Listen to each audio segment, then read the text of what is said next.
Hi friends, మీ Manoj tech TV YouTube channel. Friends, ఎవరైతే మన ఛానల్ సబ్స్క్రైబ్ చేయలేదో వెంటనే సబ్స్క్రైబ్ చేయండి, పక్కన వచ్చే బెల్ సింబల్ నొక్కండి. ఫ్రెండ్స్, నేను ఈ వీడియోకు 100 లైక్స్ ఎక్స్పెక్ట్ చేస్తున్నాను. ఫ్రెండ్స్, టాపిక్లోకి వెళ్తే తెలుగు రాష్ట్రాల్లోని ఎయిర్టెల్ యూజర్లకు గుడ్ న్యూస్ అని చెప్పొచ్చు.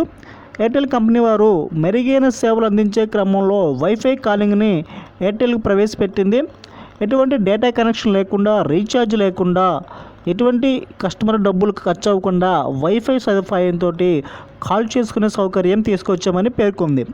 నెట్వర్క్తో సంబంధం లేకుండా ఎయిర్టెల్ వైఫై కాలింగ్ సేవలు పొందొచ్చని ఎయిర్టెల్ తెలుగు రాష్ట్రాల సీఈఓ అవనీత్ సింగ్ పేర్కొన్నారు.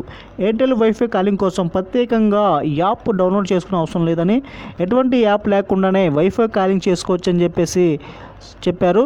దీనికి సంబంధించేసి వైఫై కాలింగ్ సపోర్ట్ చేసేలా మన ఫోన్లో తాజా వెర్షన్ అంటే లేటెస్ట్ వెర్షన్ అప్డేట్ చేసుకుంటే సరిపోతుంది. మన ఫోన్లో ఈ లేటెస్ట్ అప్డేట్ చేసుకుంటేనే ఫోన్లోకి ఈ యొక్క వైఫై కాలింగ్ అనేది సపోర్ట్ చేస్తుందని చెప్పేసి అవనీత్ సింగ్ పేర్కొన్నారు. అయితే దీనికి సంబంధించేసి వైఫై కాలింగ్కి ఎటువంటి పెద్ద ఖర్చు కూడా అవదని చెప్పేసి తెలియజేశారు.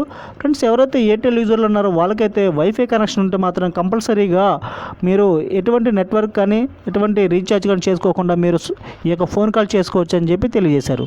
Thank you.